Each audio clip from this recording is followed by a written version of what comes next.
کیا کبھی آپ کو بھی ایسا محسوس ہوا ہے کہ کسی کام کو بالکل پرفیکٹ کرنے کا خیال ہی اسے شروع کرنے میں سب سے بڑی رکاوٹ بن گیا ہو؟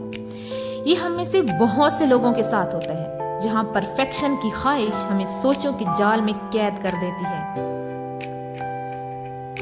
اس کے لیے ایک book think less and do more by Peter Hollins ہمیں بہت ہی امپورٹنٹ پوائنٹس دیتی ہے کہ کیسے ہم زیادہ سوچنے کی عادت پر قابو پا کر ایک ایکشن ٹیکر بن سکتے ہیں۔ اس بک کے اندر 4 سٹیپس ڈسکس کیے گئے ہیں۔ سب سے پہلے کہ ہم زیادہ سوچنے کی گرفت کو کیسے توڑ سکتے ہیں۔ سیکنڈلی کہ ایکشن سے موٹیویشن کیسے پیدا ہوتی ہے۔ اس کے بعد کام کرنے کے کچھ سمارٹ میتھڈز پر بات کرتے ہیں، اور آخر میں ہم اپنی انرجی اور رسک کو کیسے سمجھ سکتے ہیں۔ ان چیزوں کو ڈسکس کیا گیا ہے۔ تو چلیے شروع کرتے ہیں پہلے حصے سے۔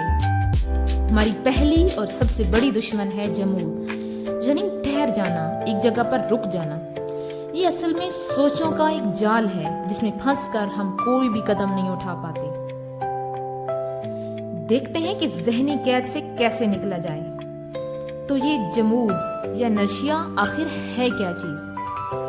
یہ وہ حالت ہے جب ہم کسی کام کو صرف اس لیے شروع نہیں کر سکتے کہ اسے ہر حال میں پرفیکٹ ہونا چاہیے۔ یہی سوچ ہمیں آگے بڑھنے سے روک دیتی ہے اور ہم بس سوچتے ہی رہ جاتے ہیں۔ اب یہاں پر 2 طرح کی سوچ کا فرق دیکھیں۔ ایک طرف ہے پرفیکشنسٹ، جو سوچتا ہے کہ میری پہلی کوشش میں کوئی غلطی بھی نہیں ہونی چاہیے، جبکہ دوسری طرف عمل کرنے والا شخص صرف یہی سوچتا ہے کہ صرف ایک جملہ ہی لکھ دیتا ہوں۔ فرق بالکل صاف ہے۔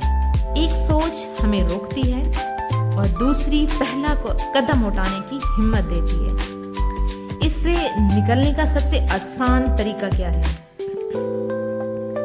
اپنا معیار تھوڑا نیچے لے آئیں۔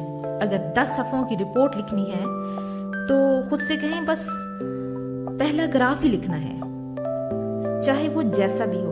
اگر 1 گھنٹے کی ورزش کا ارادہ ہے تو صرف 5 منٹ کی اسٹریچنگ سے سٹارٹ کر دیں۔ بڑے بڑے اہداف کو چھوٹے چھوٹے قابل عمل قدموں میں توڑنا ہی اس جمود کو ہرانے کا پہلا اصول ہے۔ اور یہ بات ہمیشہ یاد رکھنے والی ہے کہ پہلا ڈرافٹ ہمیشہ خراب ہوتا ہے اور پہلی کوشش ہمیشہ اوسط درجے کی ہوتی ہے۔ پہلا قدم ہمیشہ ڈگمگاتا ہے، بالکل اس بچے کی طرح جو چلنا سیکھ رہا ہوتا ہے۔ اگر وہ گرنے کے ڈر سے چلنے کی کوشش ہی نہ کرے تو وہ کبھی نہیں چل پائے گا۔ ہمیں بھی بالکل یہی ذہنیت اپنانے کی ضرورت ہے۔ اب آتے ہیں ہمارے دوسرے اور سب سے اہم حصے کی طرف۔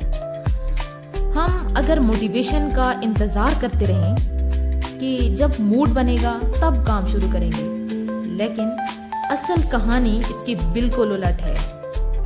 حقیقت میں موٹیویشن ایکشن سے پیدا ہوتی ہے، نہ کہ ایکشن موٹیویشن سے۔ یہ بالکل ایک سائیکل کی طرح کام کرتا ہے۔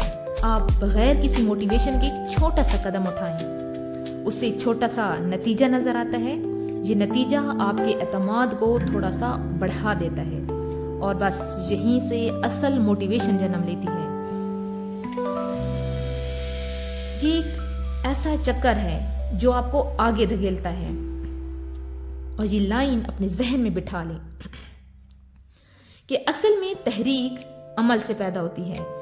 یہ صرف ایک جملہ نہیں بلکہ ایک طاقتور اصول ہے۔ موٹیویشن کا انتظار مت کریں، ایکشن لیں۔ موٹیویشن خود بخود آ جائے گی۔ اور ایکشن کا بہت بڑا فائدہ یہ ہے کہ آپ اپنے بارے میں سوچ بدل دیتے ہیں۔ اگر کوئی خود کو سوچ سمجھتا ہے تو وہ ویسا ہی رہے گا، لیکن کوئی اگر 5 منٹس کا ہی ایکشن لے لے تو وہ اپنے دماغ کو ایک نئی کہانی سناتا ہے۔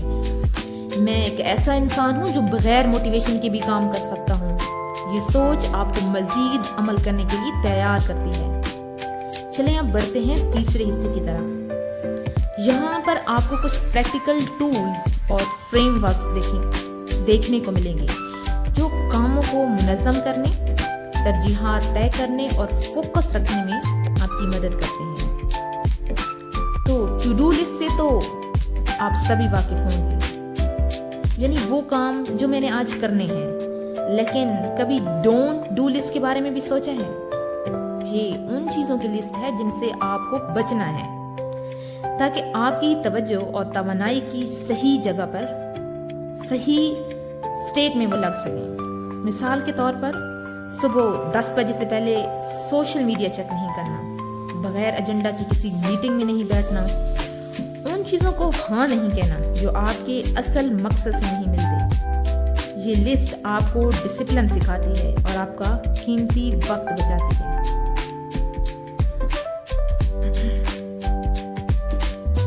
اکثر چھوٹے چھوٹے فیصلوں میں اتنا وقت لگ جاتا ہے کہ ہم آگے ہی نہیں بڑھ پاتے۔ اس کو ڈیسیژن پیرالائسس کہتے ہیں۔ اس سے نمٹنے کے لیے سپر اسٹرکچرل ڈیسیژن ماڈل ایک بہترین طریقہ ہے جو کہ آپ کے فیصلوں کو آسان اور منظم بنا دیتا ہے۔ اس ماڈل کو اپنانے کے 3 سمپل سٹیپس ہیں۔ پہلا، چھوٹے چھوٹے فیصلوں کو آٹومیٹ کریں، جیسا کہ کیا پہننا ہے، کیا کھانا ہے۔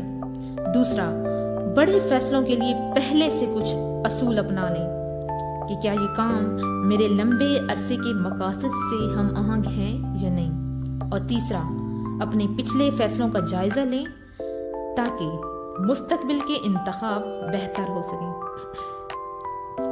اب ہم پہنچ گئے ہیں اپنے آخری حصے میں، جہاں پر ہم بات کریں گے کہ لمبے عرصے تک رفتار کیسے برقرار رکھی جائے اور اس کے لیے انرجی اور رسک کو سمجھنا کیوں ضروری ہے۔ ہماری انرجی دن بھر ایک جیسی نہیں رہتی۔ اس کا بہترین استعمال یہ ہے کہ جب انرجی ہائی ہو تو مشکل کام کیے جائیں اور جب انرجی لو ہو تو ہلکے پھلکے کام نپٹائے جائیں، جیسے ای میلز چیک کرنا وغیرہ۔ اپنے جسم کی قدرتی تال کے ساتھ کام کریں، اس کے خلاف نہیں۔ تو اصل بات ٹائم مینجمنٹ کی نہیں ہے، اصل بات ہے انرجی مینجمنٹ کی۔ جب آپ اصلی گیم سمجھ کر کام کرتے ہیں تو آپ کم کوشش میں زیادہ کام کر پاتے ہیں، دماغ زیادہ تر و تازہ اور فوکسڈ رہتا ہے۔ اچھا، اب ایک اہم سوال، جب ایک لفظ رسک آپ سنتے ہیں تو آپ کے دماغ میں پہلا سوال کیا آتا ہے؟ کیا یہ کوئی ڈرنے کی چیز ہے یا کچھ اور؟ ہم میں سے اکثر لوگ رسک کو خطرہ سمجھتے ہیں کہ جس سے بچنا چاہیے۔ دیکھیں، جو لوگ کام کرتے ہیں وہ اسے سیکھنے، کام کرنے اور کامیاب ہونے کا ایک موقع، ایک اپرچونٹی کے طور پر لیتے ہیں۔ بچہ اگر گرنے کے ڈر سے سائیکل چلانے کی کوشش نہ کرے تو وہ کبھی سیکھے گا ہی نہیں۔ بالکل اسی طرح رسک لینا ترقی کرنے کا ایک لازمی حصہ ہے۔